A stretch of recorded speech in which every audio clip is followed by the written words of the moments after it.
All right. Good morning. Happy New Year, everybody. This is Good July morning. 20, morning, January 2025. I'll just quickly go through the a few things and then we'll do a round of introductions and then we will go to our guest who's going to let us know about that petition on that rezoning on Hubbard and Mallard Creek. All right, so I've got the meeting schedule for 2025 here. Next one will be February 6th. Pretty much planning on Zoom, um, unless we decide we want to pull together something in person. We could do something over the summer, possibly, or as needed.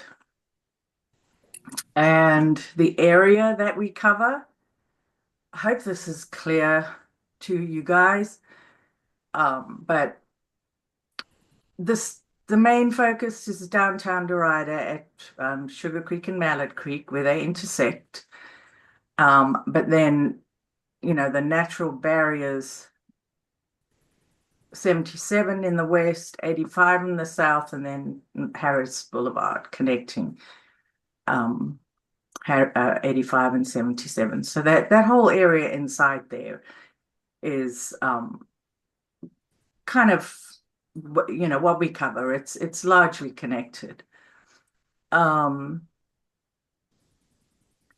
Another view of the area on Google Maps, so you can see it's about a 2.5 mile radius, roughly.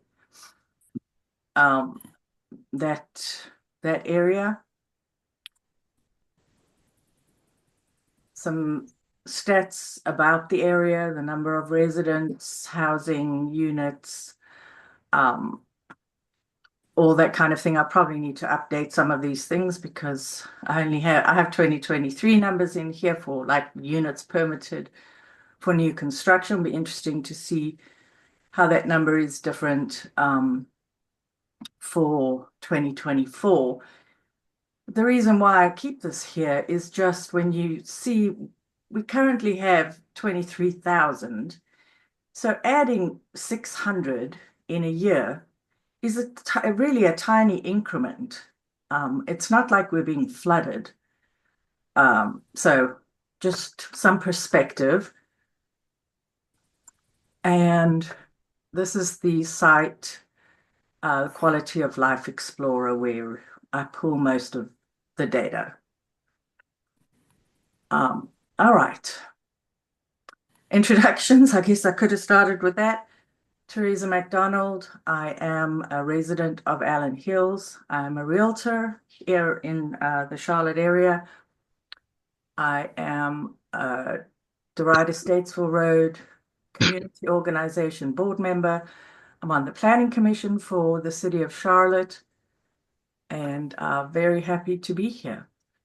And I'm going to just call on the rest of the board members as I see you and then everybody else. And please just introduce yourselves. And if Teresa, you before you wouldn't do that, mind, Mary, sorry. Mary, Teresa, before you do that, Marion just let me know she's in the waiting room. Oh, Uh, sorry. Thank you. I don't see, where on earth do I see my waiting room? Oh, I see a lot of people in the waiting room. Sorry, I don't know. Okay, let's give them a moment. Thank you for that.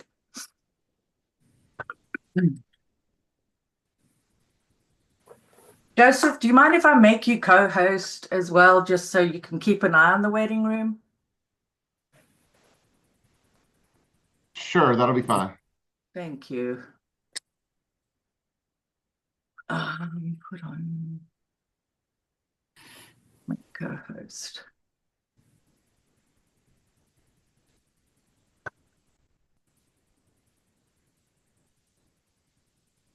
All right, thanks, guys. Thanks for bearing with me. Gosh, I've been sick since after Christmas. I don't know what, nothing, it didn't test positive for anything, but cough, hacking up lungs, and yeah, just a little low energy. All right, let me call on when you finish to sip there, Miss Sylvia Cannon. Good morning. Hey, we're doing introductions, ma'am. Can you hear me? Are you talking to me? I am. I'm calling on Okay. people now for introductions. Okay. Sylvia Cannon, president of Derita Statesville Road, and also president of the Allen Hills community. Thank you, Teresa, for what you do and keeping us up to date. And Happy New Year, everyone. Thank you. Do we have any other Mel Renner? Yes, longtime past HOA president in the area, retired from the city of Charlotte for 12 years as a procurement officer. And that's basically it. Do serve on the board for the Derita Statesville Community Organization. Good morning and Happy New Year. Happy New Year. Thank you. Jack Brosh.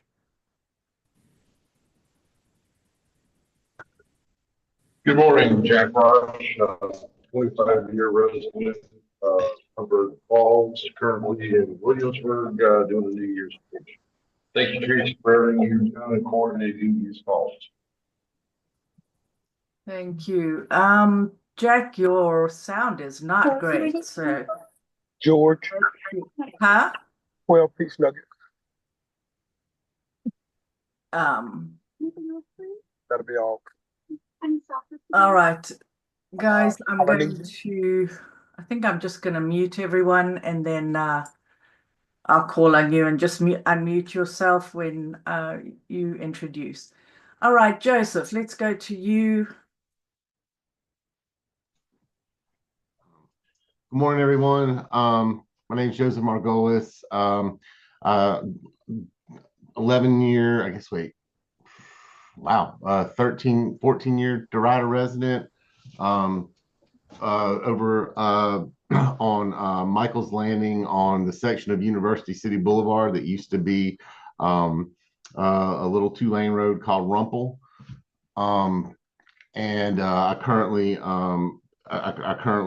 work on the UDO advisory committee. Right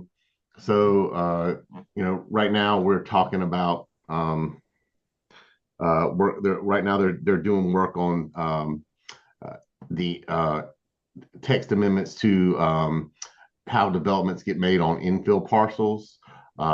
So there's probably this spring in the city council they're going to be deciding on some significant changes to the UDO in terms of that type of residential development.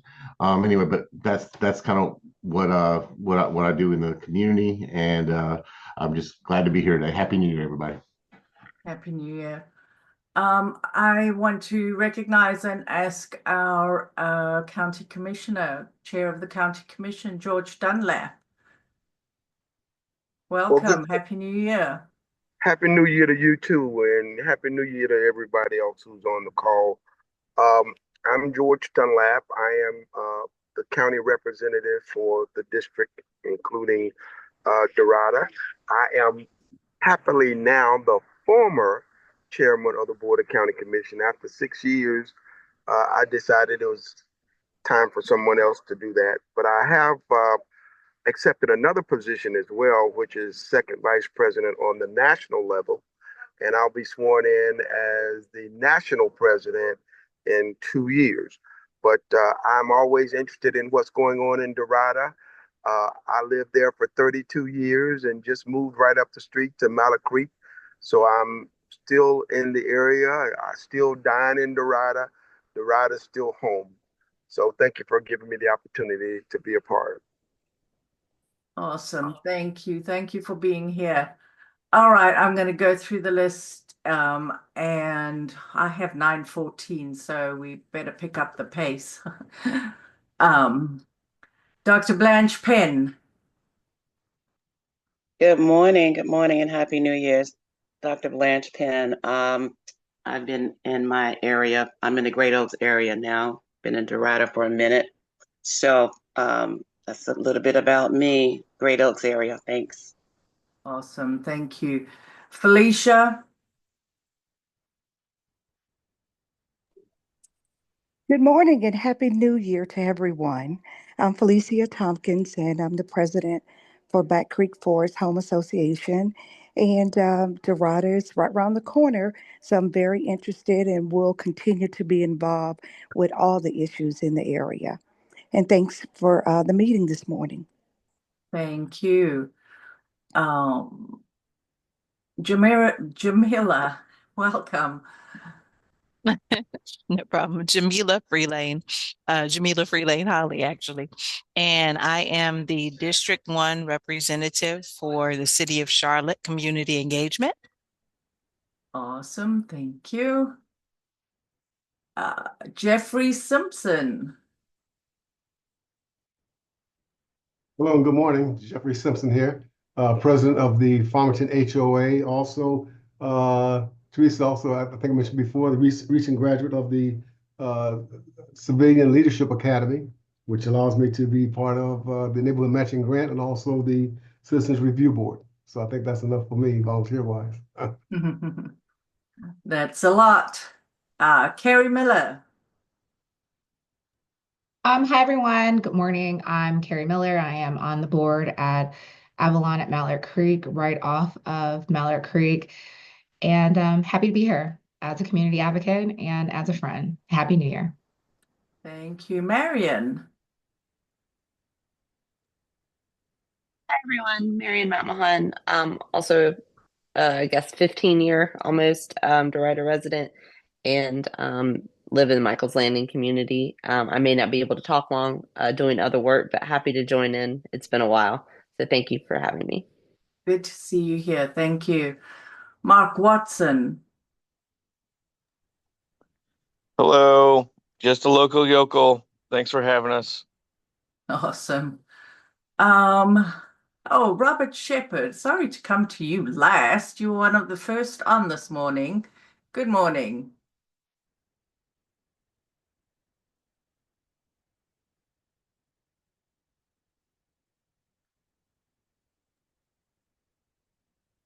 Bob might have audio problems, Teresa. There we go. There you go. Sorry about that. 31-year resident of Farmington. Oh, okay. So I'm on the board there, so it's about it. Yeah. Okay. We've exchanged emails. I think. Teresa Braswell. Good morning. Good morning. I am a 17-year resident of Forest Pond, and I'm also the president of the Forest Pond HOA. Awesome. And I think that's everybody. We have Tamara on the call. She can't speak. So she is a Derita resident and property owner. And I think that's everybody. If there's anybody I've missed, please holler right now. And otherwise, I'm going to go to Nolan, and ask you to, Nolan, good morning. If you wouldn't mind introducing yourself and let me know if you have some slides to share, if I should make you a co-host. Yeah. Hey, Teresa, and good morning, everyone. Give me just one moment. I'm grabbing a laptop charger. I didn't realize my laptop was on 20%, so I'm going to plug in really quick. It is. Thank you.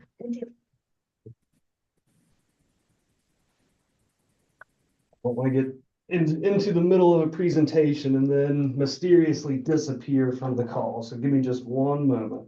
Okay.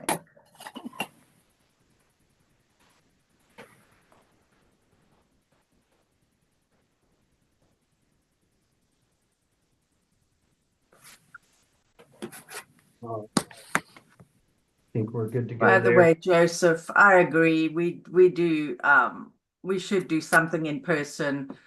That would not be a meeting necessarily, where we cover a lot of updates, etc., but just for connection and gathering and breakfast at Maria's. sounds awesome. So maybe we could set that up as kind of a regular, even a monthly thing, and people can show up or not. Probably a Saturday morning would make sense. And I think that's a great idea. Thank you. You're All welcome. right, Nolan, just let me know when you're ready. I'm ready. If you could make me a co-host, I will share my screen. I've got a few slides to review this morning. Awesome. I think I did make you I did make you a co-host. You should see it. There we go. Yeah.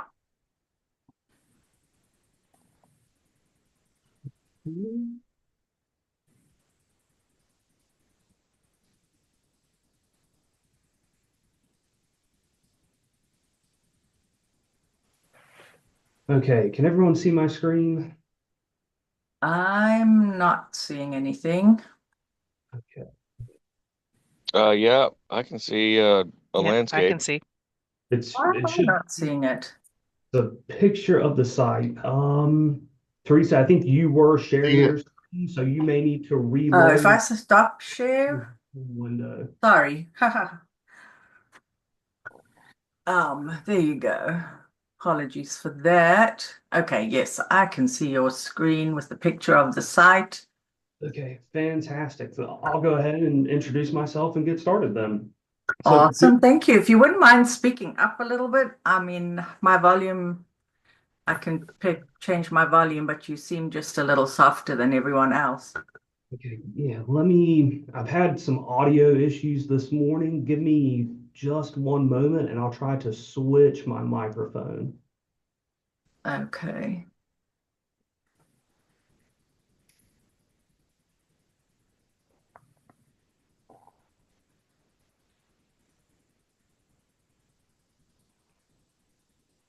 While we're waiting, I admitted Planning Commissioner Will Russell. If you want to say a quick hello to everyone. Hi, good morning, everyone. Will Russell, Charlotte Mecklenburg Planning Commission. Excited to join you this morning. It seems like we've got some work on our rezoning petition, so interested to hear what the new project is coming up. Thanks for being here, Will. And Charlene Henderson, our friend from Hidden Valley, historic Hidden Valley. Good morning, everybody. Of course, this is Charlene. Thank you for allowing me to be here. I look forward to the 2025 and what's getting ready to happen in our areas of Derita and Hidden Valley. Awesome, thank you. Can you hear me better now? It's not better, but Okay, let me try a different microphone. I mean, it may be. Hopefully, it's good enough. How's everybody else? I'm fine. I'm fine. I can hear him pretty well. Yeah, I can hear him very well. Okay, it's just so much softer than the rest of you. So hopefully, anyway, thank you so much. Go ahead, Nolan. All right. Thank you so much, Teresa, and everyone. Thank you for allowing me to join you this morning. My name is Nolan Groce. I'm with Urban Design Partners. I'm a land planner assisting Penmith Holdings, LLC, on the Mallard Townes rezoning petition. This is rezoning petition 2024-128. So on your screen, you have an image of the site as it exists today from Hubbard Road. I'll preface and say this is a conditional rezoning petition for the development of a townhome community.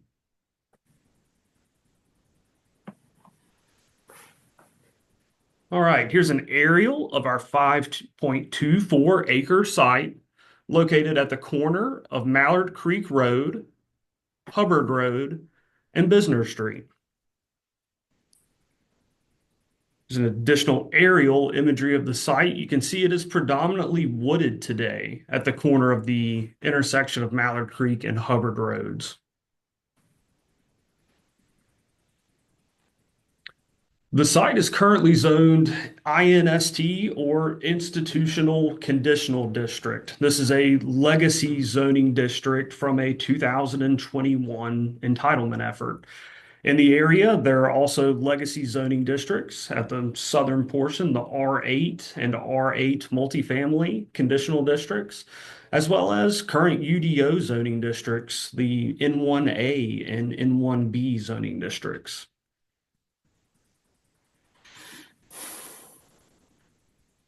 So as I mentioned, the site is zoned institutional conditional. It was entitled under petition 2021-068. The rezoning was approved for an up to 107 unit independent living facility. This was a 4-foot tall, 60-foot, or excuse me, 4-story tall or 60-foot building. The rezoning plan displayed driveway connections to Hubbard and Mallard Creek roads with a potential connection to Business Street. The darker gray area is the proposed building envelope, which was surrounded by drive aisles and parking spaces.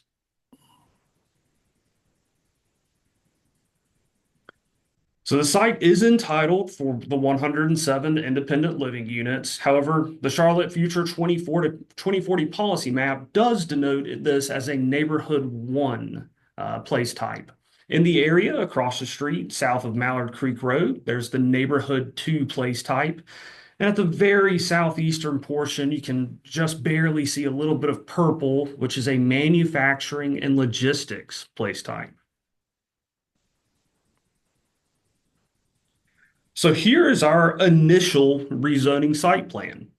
So we filed this later last year in 2024. Since then, we have received comments from city staff and made revisions to the plan. So this was our initial filing showing 64 attached townhome dwelling units. And we revised the rezoning plan, still proposing up to 64 attached townhomes, but there have been a few modifications. So I want to focus on this iteration of the plan since it is currently under review by staff. So this is proposing up to 64 for sale townhome dwelling units. Each 2-story townhome will be rear loaded, fronting either an external public street or internal open space.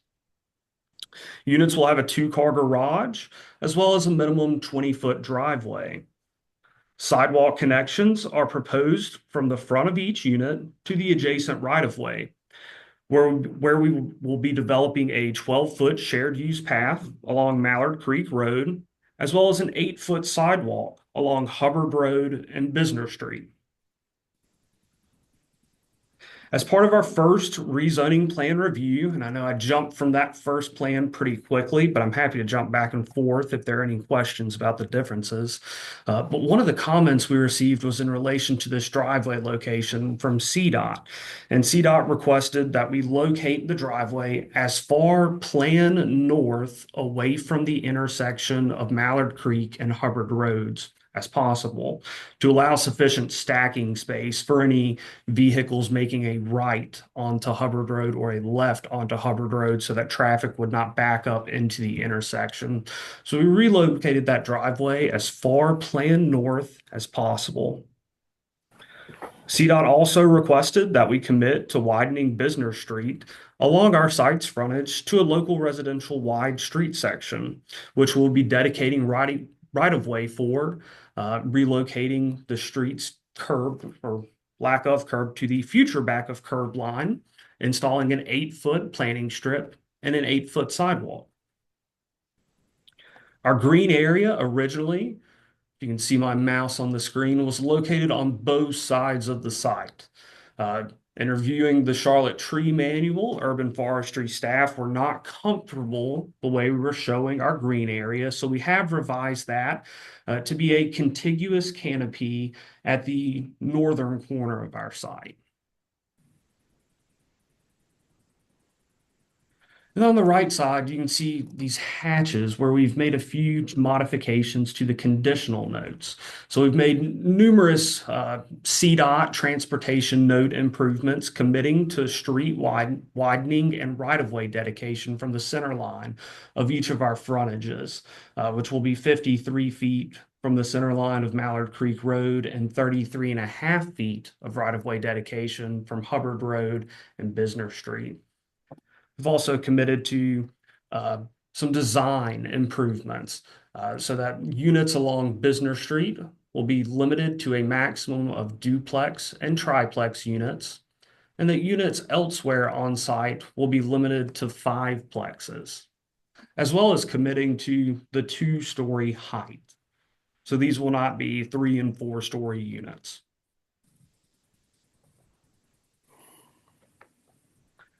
All right, here's our tentative rezoning petition timeline. We held our required community meeting virtually on December 3rd, 2024. We did not have anyone register for that meeting, so I ran through a presentation similar to this being presented this morning. We recorded that and put it on our website at urbandesignpartners.com, and then we followed up with people that had attended the 2021 community meeting. We're able to find that the contact information and email addresses from that community meeting report. So I sent a follow-up email, which was very beneficial because it allowed a conversation to happen that is allowing me to speak to you this morning, to have some additional community engagement. So here we are today, January 2nd, 2025, meeting with the Derita Matters community organization. We're tentatively expecting to go to a public hearing in front of the Charlotte City Council and Zoning Committee on January 21st of 2025. This will be followed by a Zoning Committee recommendation on February 4th and an ultimate City Council decision on February 17th of 2025. Now, these are subject to change should we need to have additional community engagement and defer a hearing, or if we're not approved to go to public hearing, or if we needed to defer a zoning committee recommendation. So this timeline could shift back a month or two potentially, but this is our best case timeline at the moment based on our current review window. With that being said, here's my contact information. If anyone has questions after the meeting or would like to connect offline, feel free to send me an email at ngroce@urbandesignpartners.com, or you can give me a call. I'm happy to talk to you. And this could be virtual meetings, phone calls, or if you'd like to meet and grab coffee, I'm happy to answer any questions that you might have. You can reach me at 704-334-3303. So I will go ahead. Teresa, I have a quick question, Dr. Penn. Okay, let's go to questions. Dr. Penn. A quick question. In his comments, he said that he didn't have any participation as far as the, putting this particular site here. Is that something that we think that he needs, or is something that we think we don't even need here? So I think that would be one of my questions when you don't have any public comments, because we got so many of them coming up all over the place. And so is that something that you think we really need again, more of them? So it looks like someone's in the waiting room. I did that. Okay. Took care of it. So Thanks. each petition is a little different. And I've worked on a variety of rezoning projects in the city of Charlotte and surrounding communities. Occasionally there's a petition where we may have 50 plus people that attend our petitioner held community meeting. And then there's other instances similar to this where we don't have anyone participate, which I would prefer that we have people attend our community meetings. We want the community to be informed of proposed developments in their area. It also helps us tailor the rezoning petition to the community's needs. If we don't receive any feedback, it's difficult to determine, what are potential negative impacts? What does the community want to see? What are their thoughts on the petition? So sometimes you can show up to a public hearing, we never hear anything, and then several people sign up in opposition. So it really depends on the petition, how much feedback we get. But since we did not have anyone register for that meeting, that's why we wanted to go the extra step and follow up with everyone that had attended the 2021 community meeting. And I did receive some email comments from that group prior to Teresa reaching out to schedule this meeting. Thank you very much. Yeah, I'm curious how I did not receive a notice for this meeting, and I'm a little outside of the zone. The property owners that are actually within 300 feet, there's probably not that many of them. But the other community members like Farmington, hopefully you're on the neighborhood or contact list, Jeffrey, Farmington, so that you receive these rezoning petitions. Because the way the notification works, it's all property owners within 300 feet, neighborhood leaders within a mile, and I think that's it. That goes up above and beyond what the law requires. Anyway, I'm going to put it down to whatever, and I commend you for going really taking a lot of extra steps to engage the community. Anybody I don't see any hands raised, so let me know if you want to have something to say. Okay, Jack says he did receive the notice. He would be on the list for Kelsey Glen. So,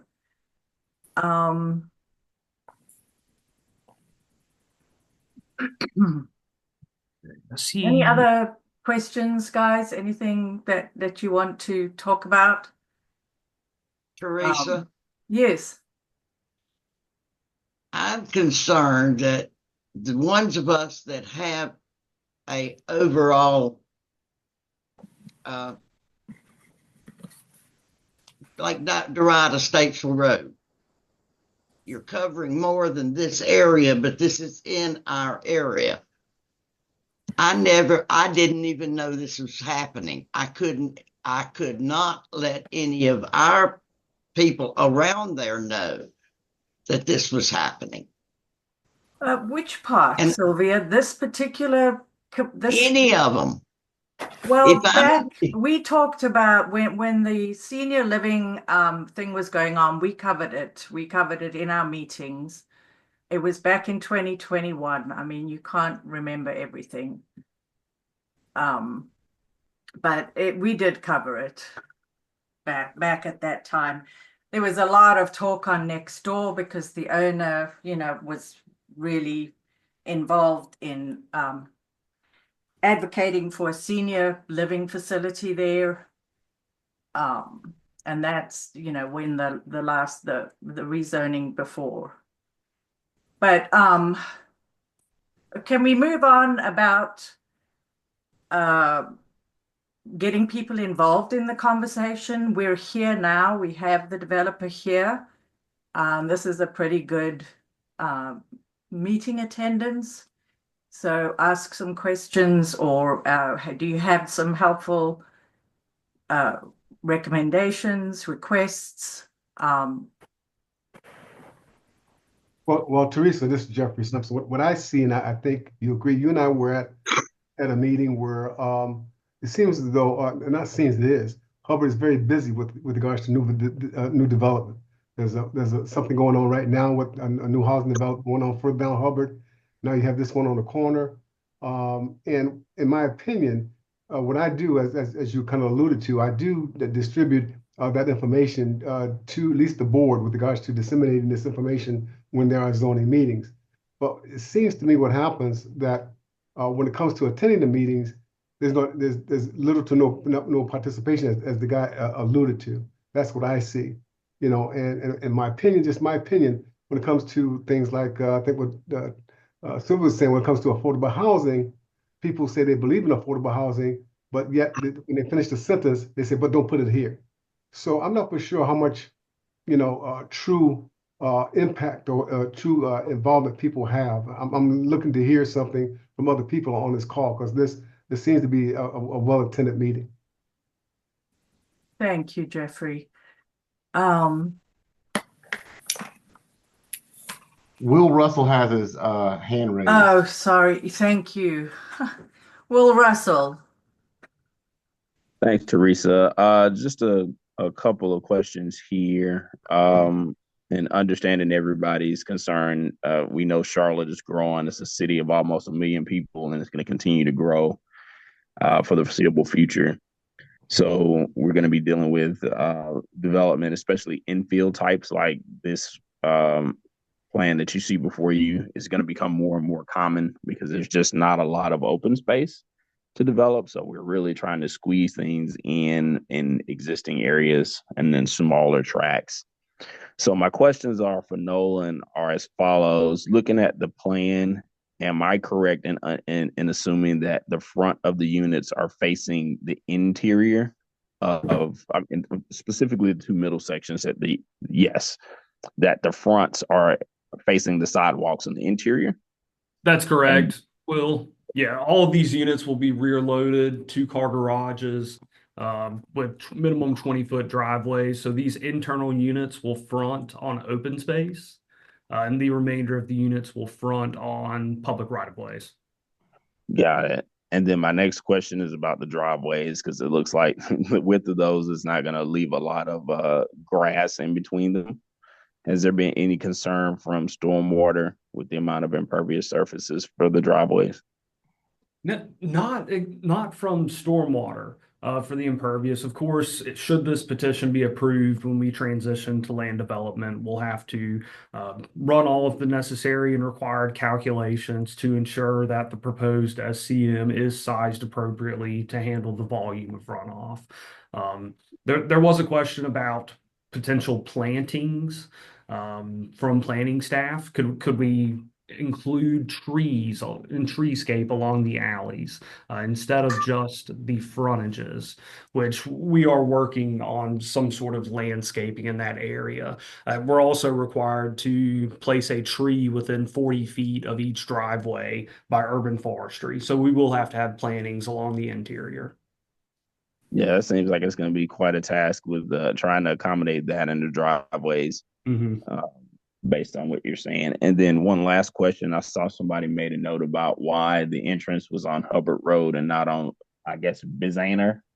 I don't know how you say that correctly. Can you address that question as well? Yes. So I think it's Bisner from what I've looked up, because I tried to confirm that before our original community meeting.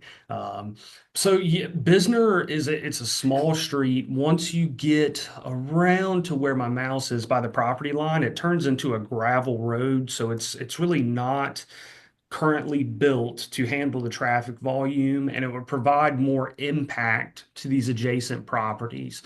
There's, I believe, 8 homes along Bisner Street, and then homes again to the west. So to access there would provide more traffic along it, more of a residential neighborhood, as opposed to utilizing Mallard Creek Road and Hubbard Road, which have higher traffic volumes and are more suitable for the cars.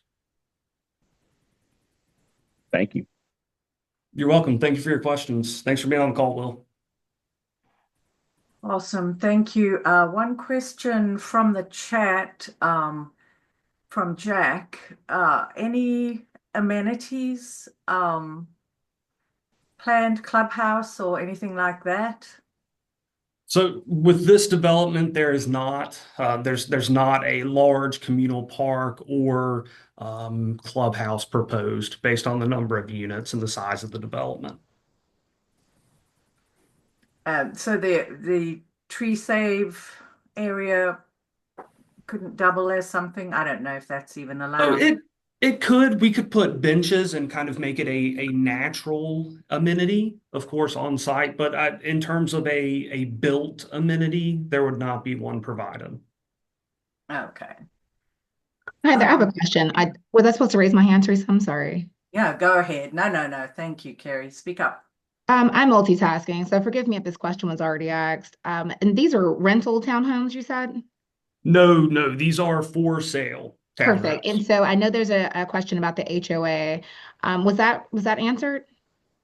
So let's see. That, of course, there would be an HOA associated with this development. Yes. Okay, and it's going to be created by your team, or when you get there, this is going to have a covenant that's going to be created by the stakeholders, or what does that process look like? Because I know in this area there are, well, first off, I'm glad that people have the option, have the ability to actually buy them. But what we are really hoping for are people to be able to, plant roots and create equity. And we want this to be an equitable opportunity for our community. However, the reason why I think most of us are concerned about the HOA is because if there's nothing in the covenants that's going to protect this community from turning into just another rental community, albeit by investors, then it's going to turn into essentially another rental community. So is there going to be something in the CCNRs that you guys create around some type of protection around or some type of um, cap on rentals in this area? Yeah, Carrie, that's something we could provide you. We could provide draft CCNRs with a rental restriction. If there's a specific figure you're looking for, we're happy to have conversations offline, but we could provide draft CCNRs. That's becoming more and more common with these townhome rezoning petitions, that we are providing those to ensure that these units are for sale and that this would not become a rental community. Absolutely. And I appreciate that because Nolan, um, we we love the development in the area. People need housing, right? People need a place to live. But if they're going to get bought up by a whole bunch of folks who have the cash to buy 4 or 5 properties in this community, then you're still icing folks out. So I'd love to connect offline to talk about what that would look like moving forward. Sure. Yeah, I'd be happy to do that. Great, thank you. Oh, sorry. I thought I had been muted the whole time. Glad I wasn't hacking out a lung. Guys, I have a question about that, actually, Nolan. Is that something that it can put, a commitment to that particular clause in the CCRs, in, in the site plan documents? So not in the rezoning petition documents, no, because the city of Charlotte has no legal authority to enforce, or well, I'll back up. Charlotte City Council cannot consider whether a development is for sale or for rent. So that cannot be included as part of the rezoning petition. But it could be provided to community members and community organizations aside from what we file with the city of Charlotte. Okay, thank you. I don't think I have any questions. I'm excited that it looks like they will all be facing Mallard Creek. It will be a nice improvement on the blank site that's there right now. And as well as Hubbard Road. And then did you say each unit would have a 2-car garage? Or would it? Correct. I was going to say, I saw Jeffrey's question in the chat. Would these parking would be needed? So there are 64 proposed units. Each townhome will have a 2-car garage as well as a 20-foot driveway. So they'll have garage parking as well as driveway parking. And we also went back, I believe originally we had proposed 8 or 9 guest parking spaces, and now we've doubled that. There's about 18 parking spaces for visitors along the alley, which was requested by planning staff. Awesome. Price tag, These are market rate for sale units. This will be a semi-custom unit. Potential home buyers could come in, work with the developer, pick out finishes and features. But it's very difficult to tell you the price for the units because there's so many market variables depending how long it takes for a potential rezoning to be approved, as well as 12 to 16 months of construction document review prior to an approval. It's a common question, but it's very difficult to answer. Is there a base rate that can be determined? If I had to make an assumption of estimated cost in right now, January 2nd, 2025 price terms, the 400s. That makes sense to me as a realtor in the area. You have the cost of the townhomes. The sale price will never be below the cost of building them. And then you have the market rate, what people are willing to pay to live in the area. And 400 sounds right to me as well. So I now realize it's very hard to determine at this point all the things. I see another chat box. Keep people off the streets and sidewalks. So I'll say internal.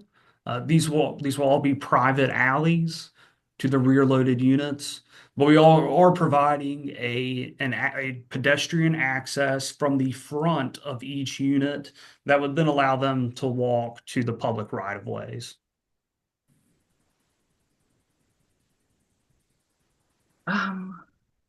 So that's keeping people off the alleys, parking, having the 2-car garages as well as the driveways, and then guest parking on top of that. So the alley's typical section, according to the land development standards, would not allow for parking on the alleys, but we're trying to provide really more than enough parking to make sure that guests can come, people can have family over and friends, and parking is a non-issue. Okay, I see Jack has a question about square foot range, and I thought I would just add for myself too, if there would be any units that, and it may be way too early, but that could have a primary suite downstairs that would broaden the market to possible people downsizing who want to stay in the area and have some guest bedrooms or office upstairs and basically have everything else downstairs. So, Teresa, that's a great question. I will look into that and circle back with you. I'm not aware that floor plans have been decided yet, but that's a great question. Square foot wise, I don't have the number in front of me. Bear with me 1 second. Let me see if I can pull up a different page and make sure. I want to give you any misinformation.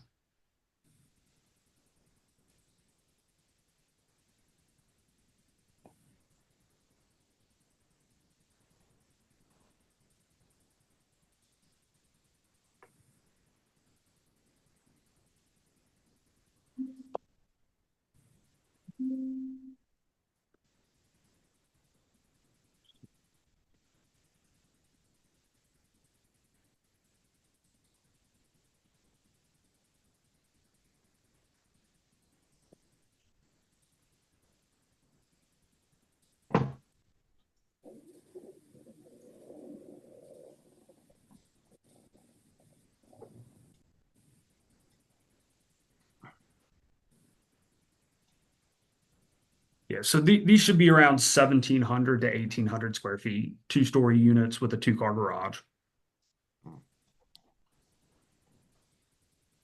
sounds good.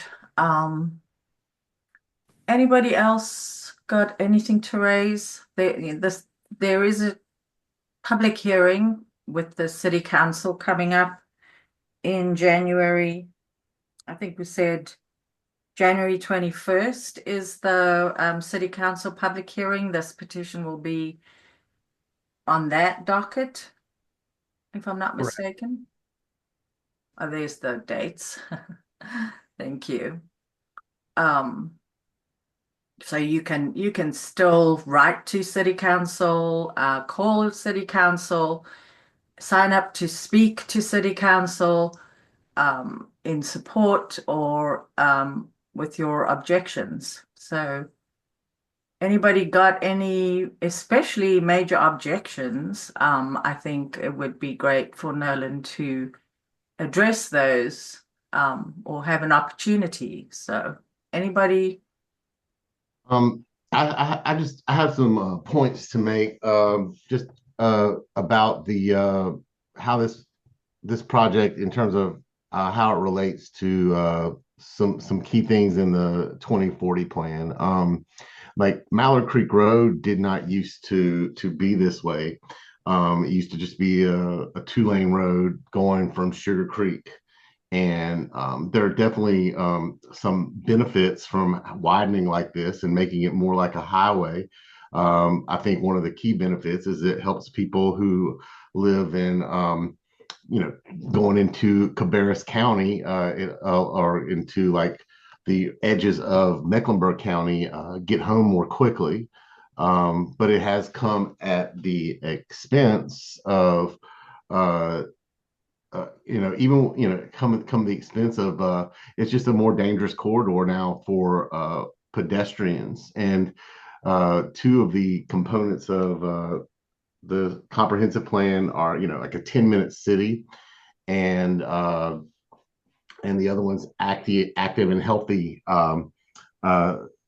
city. And so just there's study after study that shows that like a stroad is like a blockade to accessing outdoor recreation. And so one of the things that it may just be impossible to do with the amount of money that this project needs to earn to be a successful project for the lending, for the financing source.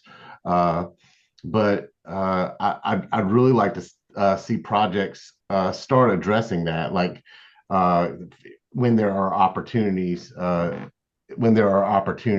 to do so.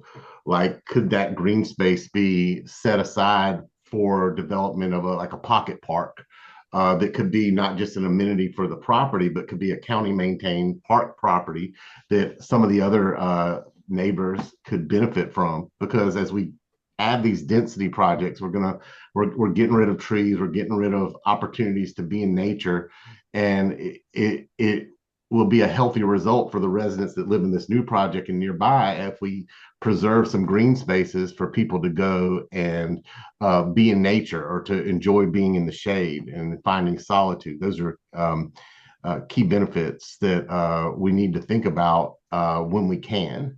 And so I was just wondering, Nolan, if you could comment on that at all, or if there's any opportunity to consider that based on where you are in the planning stages. Yeah, thank you, Joseph, for your comments.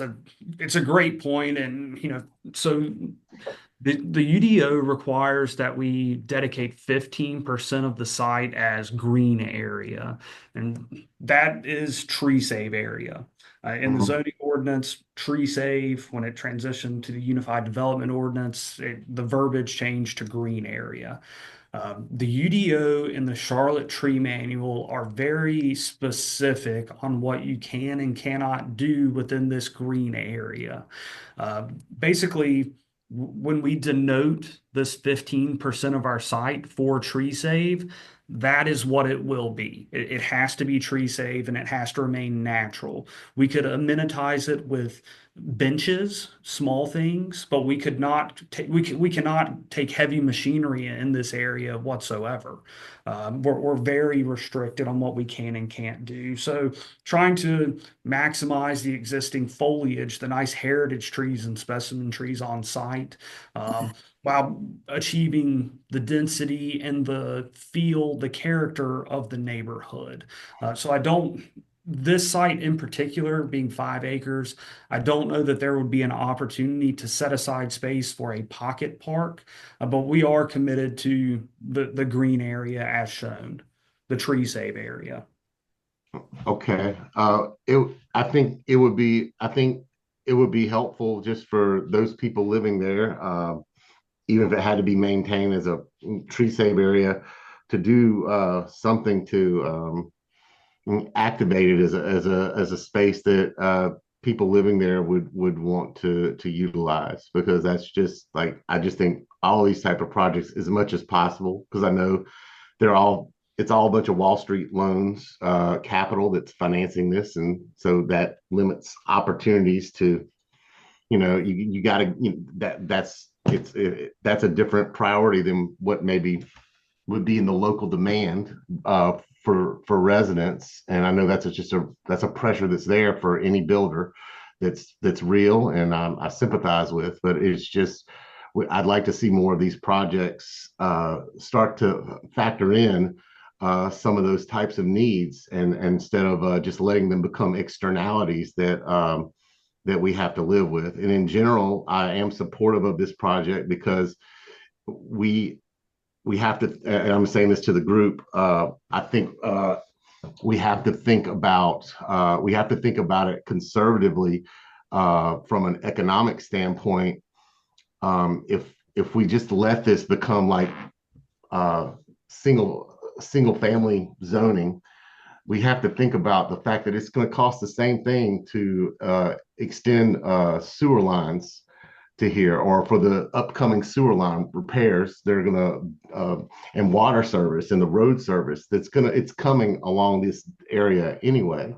And we're already in a state where, what's being built out in the greenfield is subsidizing what's our previous is the growth in the greenfield. That tax base is already subsidizing previous projects that were built 20, 30 years ago. It's like a Ponzi scheme that we're not able to keep up with, and that we're going to hit a wall eventually. And so we need more density, if for nothing else, to make sure that we're able to even maintain the quality of life that we have now, to maintain those roads, to maintain the sewer lines and everything those costs are there, whether the city hides them well or not. And so that's why I'm generally in support of this, but I would like to see more of these projects take into consideration some of the greater needs, all 10 of the priorities in the comprehensive plan, because a lot of these things these people are probably going to have to feel like they're going to have to take a car to get anywhere they want to go. And we should be trying our best to, as much as possible, create the 10-minute city inside of these projects. All right. Thanks, Joseph. I have to disagree a little bit that a 5-acre site is just not going to solve all the problems that you're mentioning. And we can. Oh no, what I'm saying is the density. So if you have single family homes, the tax base of those single family homes is going to be a lot less than the tax base you're going to get from from this property. This is a much more efficient property in terms of property taxes that are used to fund capital infrastructure projects. Gotcha. Okay. Yes, I'm in complete agreement. I don't really see or have any objections myself. In terms of green space, at least, there all along Mallard Creek there is sidewalk, and there's connections to Greenway down Hubbard Road. And once you get on the Greenway, it's not 10 minutes though. It's not 10 minutes. And are we going to live up to that value or not? And I feel like as citizens, I would like to think that everyone on here, we should, especially with what's been done to us, with all these stroads that were built on top of us, that are basically just facilitating people going to Concord and Harrisburg easier from uptown Charlotte. We should, if we're going to be obstructed and have our lives less safe to walk and ride bikes than it used to be. We should ask our city leaders and at as best as possible the developers and to really to really do the best to mitigate the harm that's been done. Like maybe, you know, where I live, especially, I probably am more sensitive to this because where I am, I have North Graham Street going one way and University City Boulevard cutting another way. So I'm more sensitive to the impacts of these major arterials and how they can just change your life. And so that's So yeah, I understand your problem is with these wide roads, which yeah, I say 45, but people go 65, 55 all the time, and no speed limit sign is going to make people do the right thing. Yeah. Even I have to stop myself from speeding sometimes. Oh, So I have to because, you know, a lot of those roads, it feels perfectly safe to at least do 45. Now, Mallard Creek is, I think, 45, but yeah, University City Boulevard, in theory, is 35. people go But 65 all the time. yeah, anyway, I just I guess these kinds of comments, you know, we realize there are huge problems in our community and really all over Charlotte, and might be better addressed to City Council and NCDOT in a more constant and, you know, as opposed to with every rezoning petition. But that's fair. Yeah. That's fair.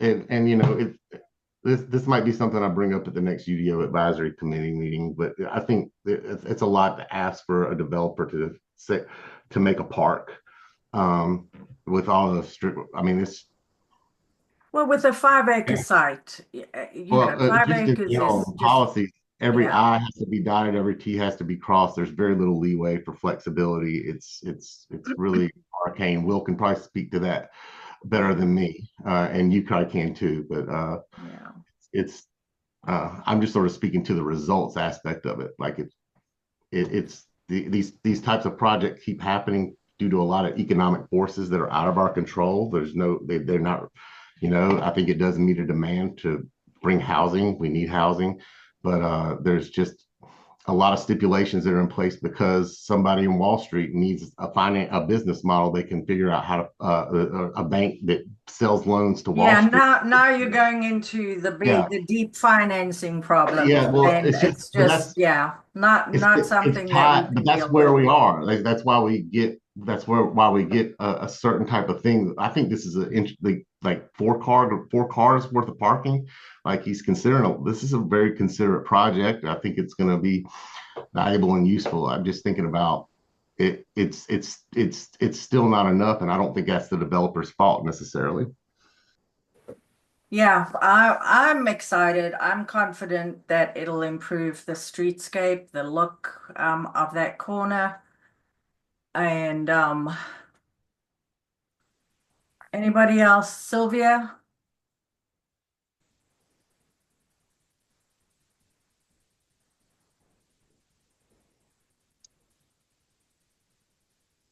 I'm going to keep my mouth shut on this one. Okay. Because I feel that, and I'm probably the oldest one on this meeting this morning. But to me, I know we need houses. I know we need places for people to come.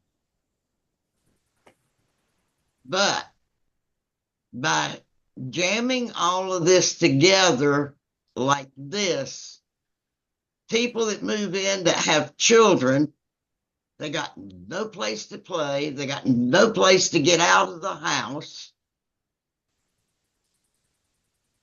As soon as they can, they're going to buy a house so the kids could have some things to do.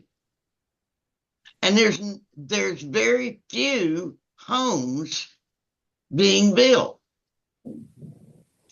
I know. I understand, and I've, you know, So right I'm now we through have preaching. I'm through preaching. Oh, I was just going to say, we have kind of a lot of empty nesters and single person households in single family homes with big yards. And, you know, so there's got to be some kind of switcheroo that's got to happen over time. And as these kinds of things get built, there'll be opportunities for people, you know, before they have kids or once the kids have left the house.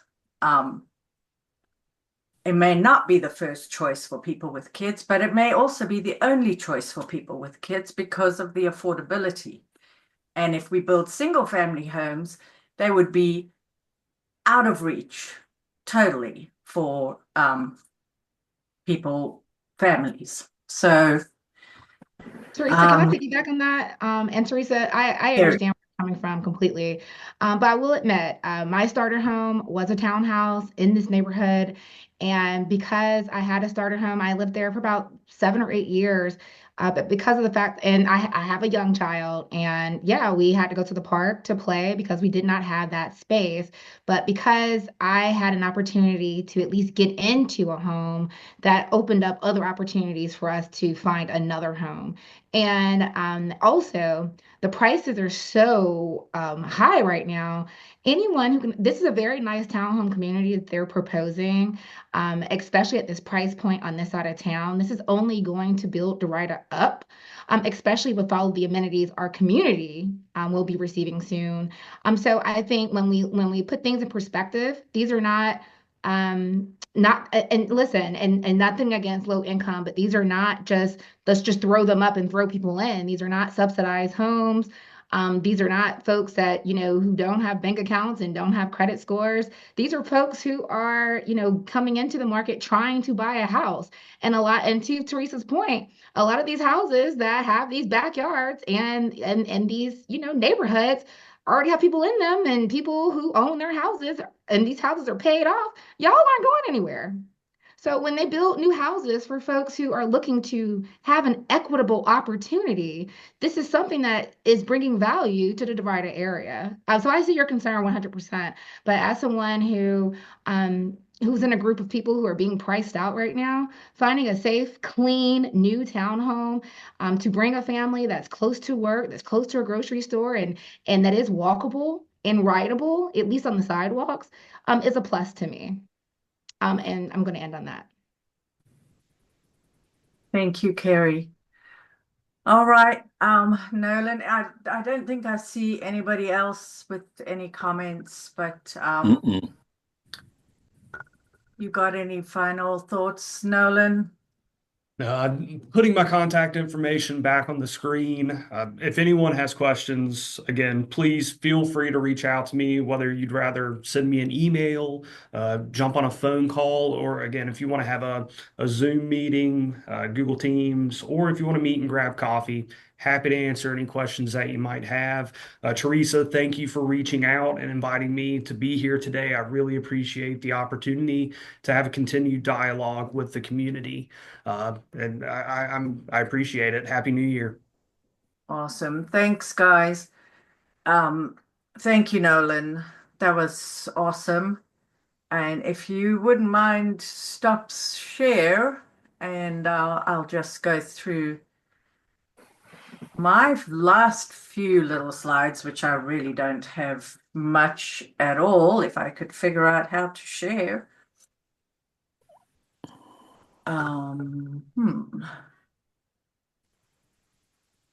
Okay. Yeah, there we go. All right, I don't have much more on our agenda.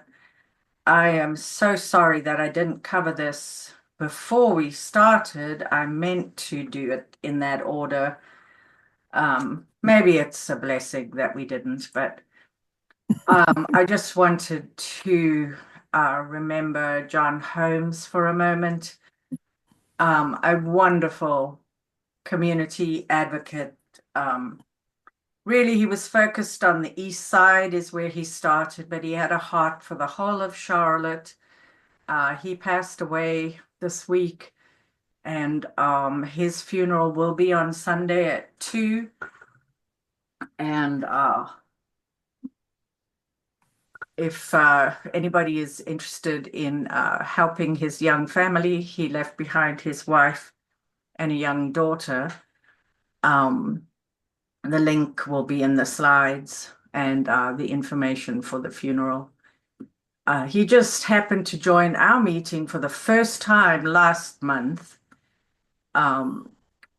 So I'm just devastated and very sorry. So I just wanted to take a moment to share that.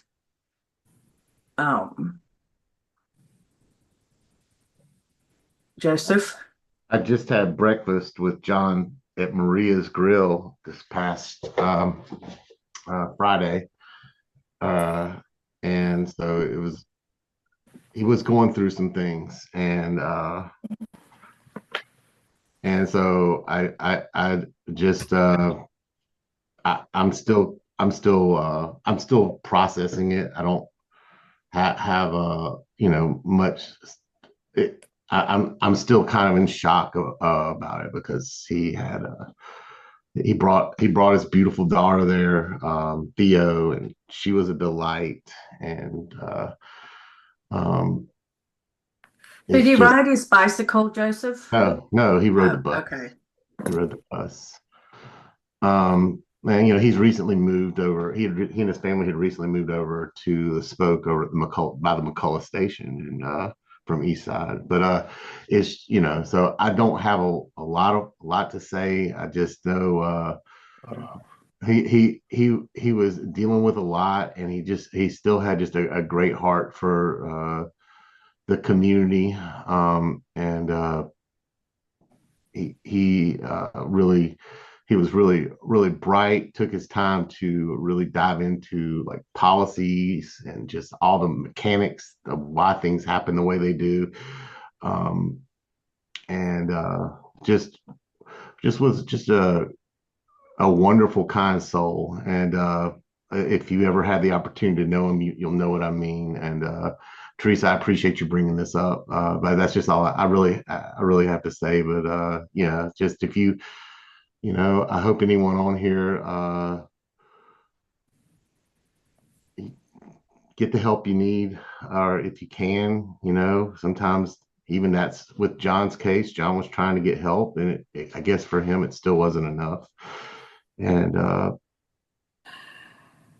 so that's all. I really don't have much more to say than that. I feel like I'm rambling for something meaningful, and I don't really. It's sometimes things just don't make sense, and I just hope everybody is holding their loved ones tight, and just don't feel like you always have to be strong all the time, and put yourself first as sometimes, even if you're the type of person that is open-hearted and gives, carve out space for yourself. Thank you, Joseph. All right. Moving on. I'm going to link to this report, but the UNCC State of Housing report, they do every year a very great presentation where they look at the state of housing in Charlotte. It's a very detailed report, and the presentation is great, so I hope there's a recording of it out somewhere. But I just wanted to highlight a few things. That the median home price in Charlotte still increased from 2023 to 2024 and is now around 429,945. Another thing I wanted to put on my slides was just an idea, and I don't know if there's anybody on this call who might know what that costs, if to buy with mortgage interest rates at 7%. We sit here, most of us are homeowners. We probably have mortgages with very low interest rates and maybe no mortgage at all.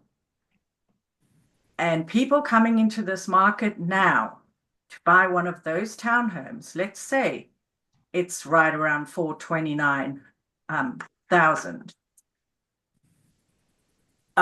Here you can actually, sorry, the very next bullet point illustrates this, that you need a salary of 138,000 to afford a home of 429. Now, when they're working on affording, they're saying that, you know, you're not going to pay more than a third of your gross salary towards that housing expense. That's what they mean by affording. Most people, you know, I mean, it's okay. It's okay to spend a third of your salary on housing. But for those of us that are homeowners, that have been homeowners for a long time, that have mortgages with the low interest rates, if you calculate, you know, what percentage of your income you're spending on housing right now, you'll see you're in a much better position. But anyway, the median in Teresa? Charlotte is about $50,000 or $60,000, the median income. So, yes, Bob. Teresa, just quickly, I took a $400,000 loan at 5.5% interest for 30 years, which 7%. is Try pretty much 7%. standard. Pardon? I said try 7%. Well, I'm being generous, but even then, it comes out to a mortgage payment of $2,300 a month. Yeah. Yeah, I And mean, that's if you have really good credit and all this jazz. right. But And 5.5, I mean, rates are not 5.5, they're 7%. Yeah. So,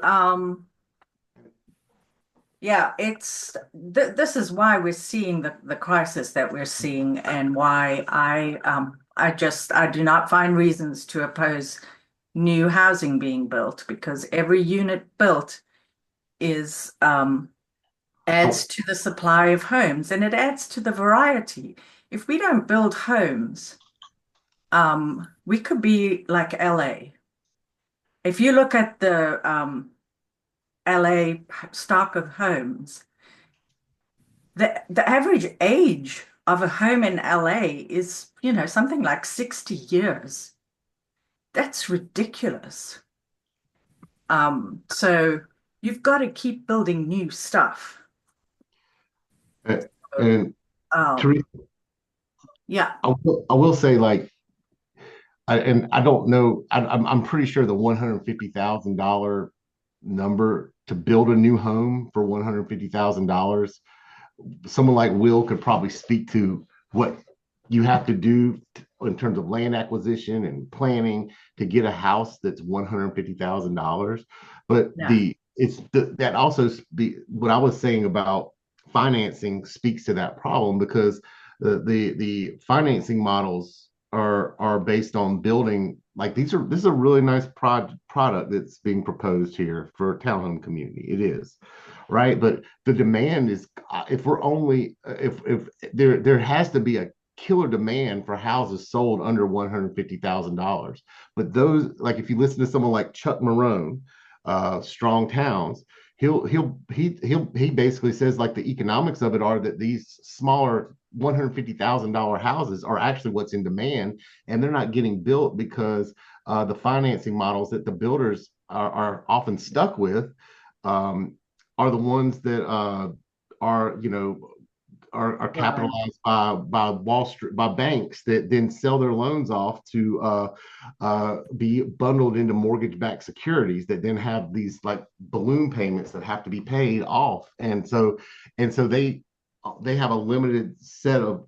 That's why you see those four on top of ones being built all over, you know, all over in the urban. Yeah, core. and another problem, sorry to interrupt though, is the cost of land. I mean, I'm not, you know, 150,000 is about the cost of the land and the lot, you know, the right. development. but my point is like there, it's harder to get financing for, say someone just wants to do something where they want to be a part of the solution. There's just not a market. There's not a, even though the local demand, the economy is demanding cheaper, more affordable, because a 2-car garage, that's like that's a big property, and that's a big unit, right? And That's a big apartment. Is that what you're saying? no, that's just a big townhouse, 1,800 square feet, 2-car garage. That's a lot of capacity. What if I guess you create a different kind of problem at the community meeting. You have 128 units with 1-car garages, and or you have a more diversity of that, where you have some in there that are small enough to be an affordable price range for someone trying to get that starter home. Like, we have a real demand for starter homes, right? Teresa, this is hey. And I'd love to hear what you have to say, Will, because I'm just yammering on things I've read on articles on the internet. You actually are living it, so I'd love to hear your point of view. So I think, to Teresa's point, the cost of the land has made housing extremely unaffordable. Looking at that note from the report, it's saying that only 2% of the houses sold for under 150,000, and those houses likely were either in terrible shape or weren't habitable, again, because of the land cost. The other problem that we've run into is that material cost. They really spiked during COVID. And just to give you an idea of what spiked means, prior to COVID, I could buy loose lumber at about $400 per board foot. At the height of the pandemic, that number was over $2,000 per board foot. And so if you think about that, it tripled, and it essentially made any building project that wasn't already financed pretty much unaffordable. Now, the price has since come down, but it has not gone back down to 400. It's still higher than that. So we ended up with higher prices for the building of homes. So you look at, again, just rough numbers here, but if I wanted to build a house prior to COVID, it was probably in the $160 per square foot. So if you did 1,000 square foot house, that's $160,000. That number is now right at $200. So you've gone from 160,000 to 200,000 just for a 1,000 square foot home. And then when you add taxes and fees and zoning and permits, that number goes up even more. So between cost of materials and the cost of land, it is really taking a bite out of affordability. And I think the only way to solve that is we're going to have to work on allowing different types and different sizes of homes. Building a single family home on a 3rd-acre lot is just not affordable for either the buyer or the contractor. Thanks, Will. I agree with that, Will. But what do you think about the idea of like building different sizes of townhome on a lot like the one that was proposed today, so that there could be some units that would be in the starter home market and other units being in like a bigger, more a smaller space, smaller square footage for starter home prices versus the 2-car garage idea. So Dustin, what you run into is that even if I vary the size of the townhomes in the community, which I'm doing something very similar to that now, it doesn't appreciably move the price point of the house. So when I say you have to consider different types and scales of housing, that means everything from a ADU in your backyard to a tiny home to quadplexes and duplexes and triplexes. Like, they're going to have to be different products. And right now, Charlotte doesn't have that. It has an abundance of single family homes and an abundance of apartment buildings. And now you're starting to see an increase in townhomes only because they can be built and they can be financed in a way that makes sense for people to buy and sell. And what we've missed is all of the housing that is in between that. And if you want a good example of what that housing looks like, I'd say go to like Dilworth, Plaza Midwood, and Sedgefield. Colony Road and Sardis Road also have some really good, albeit larger, examples of different types of housing in the same neighborhood that essentially isn't allowed in the current market. So it's going to require more than just doing it on a project by project level. It's really going to have to be a change from a city policy level in order to address the affordability crisis. Thank you. Oh gosh, I just saw the in the post. Thank you, Will, for calculating Thank you, Will, that for the context. a mortgage payment on a townhome for 429,000 with 10% down, which would be 42,000 down, would be $3,000 a month, folks. So I mean, it's mind-boggling, really, what we're dealing with, and hopefully, we got a big problem to solve.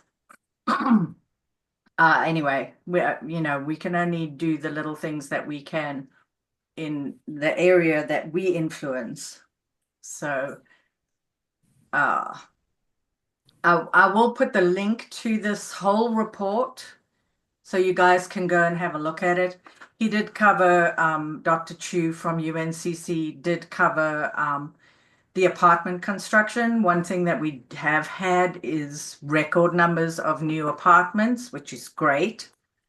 I think, if I remember correctly, he really said there's about a 6,000 unit surplus right now, which will be absorbed pretty quickly. And there's not that much in the pipeline. So in a year or two, we're going to start seeing rents rise again because, there'll temporarily be there'll be a mismatch between the demand for new apartments and the supply. So, oh, excuse me. I highly recommend just reading this. I know most of you know there's a crisis and agree that we've got to add housing. And yes, we do need to make sure it's well designed, or that it integrates into the community. Better it's within the city limits of Charlotte and not, destroying more farmland and forest out, somewhere else, because that adds to traffic counts, because then, those folks have to drive in. And, Joseph that mentions the folks in Concord and Kannapolis driving into downtown Charlotte. One of the reasons they're in Concord and Kannapolis is for slightly more affordable housing. Now, that's debatable too, because you always need to consider housing and transport, like, whatever time and cost to get to your job as a combined expense. But, part of the reason why we have so many people living in the outskirts is because Charlotte has been, relatively so much more expensive. So I was going to go over all the construction going on in Derita. I do not have any more in me. It's 10:30. We do have a lot of projects currently going on. There's a big townhome community on West Sugar Creek behind the Wells Fargo. I'm sure you're all aware of that. Right next to Kerry's community along Nevin Road. That project has started there.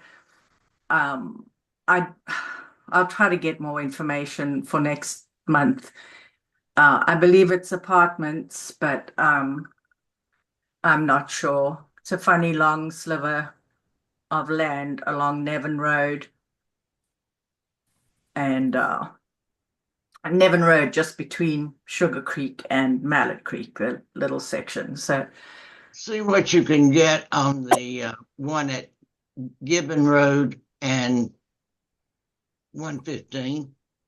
oh yes, that is another huge site where things are going on. Yeah, that's two projects actually at the corner of 115 and Gibbon. And I have a slide probably with all of that. So let me go to that. Here's my mouse. I don't know where my mouse is. I'll just see if I have that slide. Is that it? Did I just blast right by it? Oh gosh, why can't I go back? Sorry guys, I'm losing it now because I cannot see a button to go back just to annotate my slide. Why would I want to do that? Okay. Okay, I'm really having some user issues here. Well,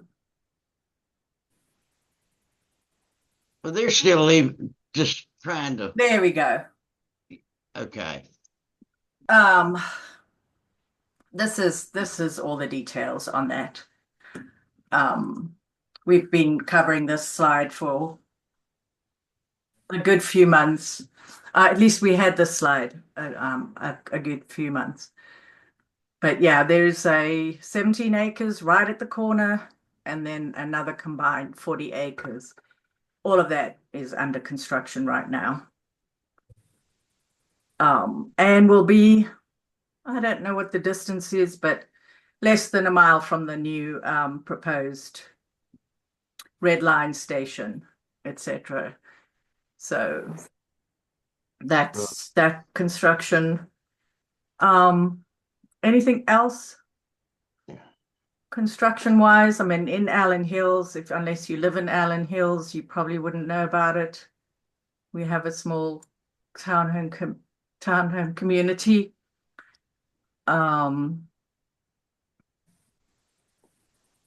my gosh. Sorry guys, this is driving me crazy. I'm just gonna stop sharing at this point.